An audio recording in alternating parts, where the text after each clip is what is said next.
Salve tricolor paulista, amado clube brasileiro, tu és forte. Salve o Corinthians, campeão dos campeões. Salve, salve galera! Pessoal, é o seguinte, nesse vídeo eu vou falar para vocês como é que foram os meus investimentos nos fundos imobiliários e como eu perdi 25 mil reais. 25 mil reais. Então, vou falar para vocês aí, eu aprendi algumas coisas, tá? Então, para você que está iniciando, vai iniciar nos fundos imobiliários, vou falar para vocês o que eu fiz, certeza que você vai fazer também. E que eu peço para você, não faça isso que, olha, vai dar ruim, hein? Vai dar ruim e eu acho que eu perdi assim 25 mil reais, já vou explicar certinho para vocês. Na verdade não perdi 25 mil reais, tá? Eu perdi mais de 25 mil reais, o valor que a gente vê ali, ou não, vamos ver. Mas coloca aí, vamos colocar os 25 mil reais, beleza?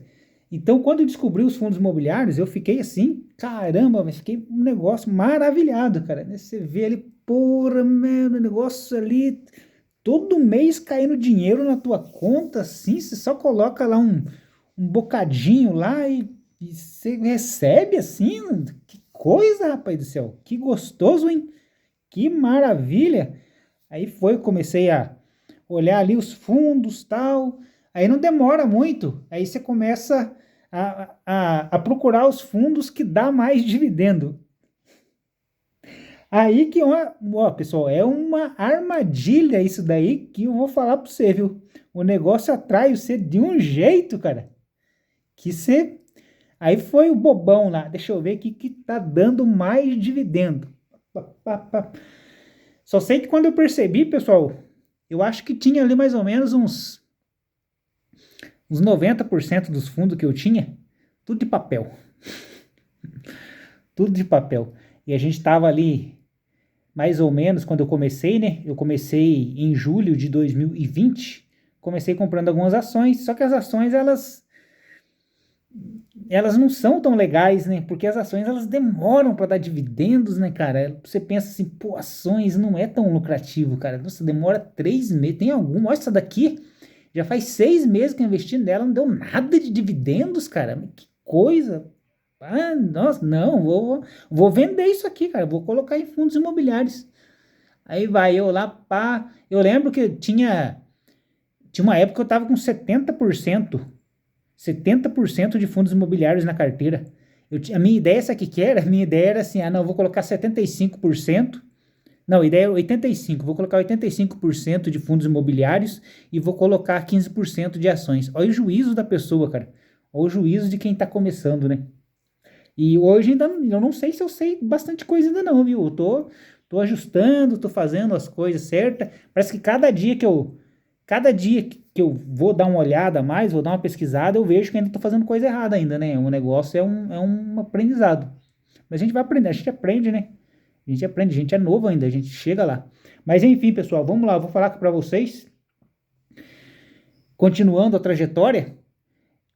Olha, foi essas pesquisas que eu acabei colocando aí, ativos, não vou dizer que é ruim, mas que não eram favoráveis, né? Até porque também não tem como dizer que é ruim, porque só um deles que, não vou dizer que faliu, porque não, na verdade nenhum deles faliu.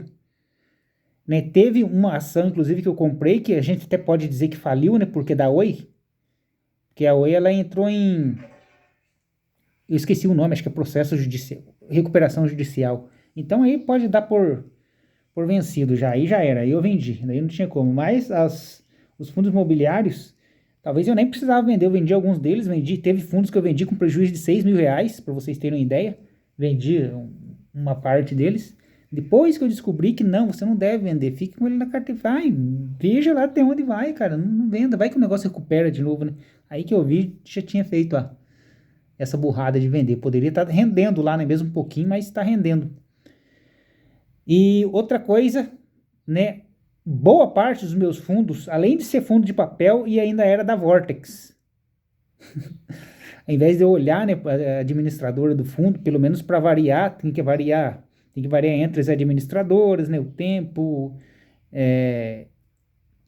que é mais de papel, de tijolo, tal. Enfim, hoje, se eu entrar lá no Status Invest lá, o prejuízo que está marcando lá é 25 mil, tá?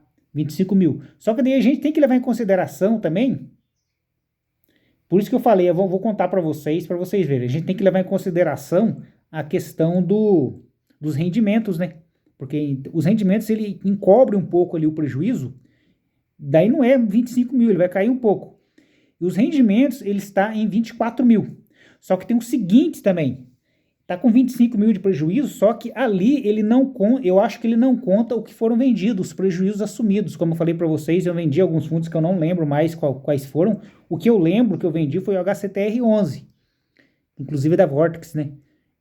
Esse eu marquei, eu lembro que caiu, tava 25, caiu para 18. Eu falei, putz, isso daqui vai afundar. E eu, no desespero, fui lá e vendi o bestão aqui, foi lá. Deveria ter segurado, cara. Esse foi uma besteira. E nisso eu assumi um prejuízo aí de, quando você vende, você assume um prejuízo, né? Eu assumi um prejuízo aí de 6 mil reais só nesse fundo. Beleza? Então, a questão dos rendimentos, ele está em 24 mil. Então, resumindo, eu tô com prejuízo de R$ 1.000, então? Não, sabe por quê? Porque se eu pego esse dinheiro lá em 2021, lógico que também não coloquei tudo numa pancada só, né? Eu fui colocando isso, que mais ou menos em um ano eu já tinha colocado aí, né? Ao redor de 60 mil reais, mais ou menos, em um ano. Beleza? Aí depois o negócio começou a cair, eu comecei a assustar, daí não coloquei mais, pisei um pouco o pé no freio, né? Comecei a dar uma olhada mais, tal.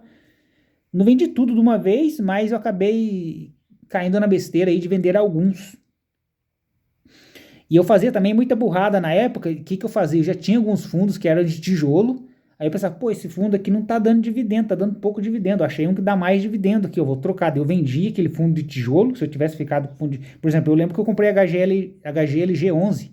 Eu fiz a besteira de vender um HGLG11. Se eu não faço essa besteira, eu estaria com ele até hoje. Estaria um fundo que ele não perdeu o valor, né? E eu teria acertado. E eu fiz a besteira de vender. Bom, e daí o que eu fiz? Bom, vamos calcular aqui o prejuízo real disso aqui, né? Daí o que eu fiz? Eu peguei esses 60 mil, quer dizer, esses 25 mil. Não, minto. Eu peguei esses 60 mil, no caso, né? Porque como ele não contabilizou, eu acho que ele não contabilizou a venda HCTR11, o prejuízo, eu acho que ele foi para 60 mil. Eu peguei esses 60 mil e coloquei no chat GPT e perguntei para ele quanto que eu teria se eu tivesse colocado esses 50 mil em um investimento 100% do CDI, que seria o Tesouro Selic, por exemplo, ou um CDB aí, né, de qualquer banco. Então hoje eu teria 90 mil. 90 mil reais eu teria hoje. Então o que saiu elas por elas, né? Tipo, eu estaria sem prejuízo agora, né? Se a gente for contar os rendimentos dos fundos imobiliários, agora eu estaria sem prejuízo.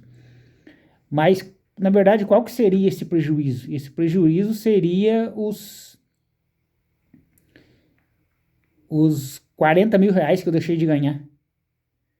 Eu acho que é isso.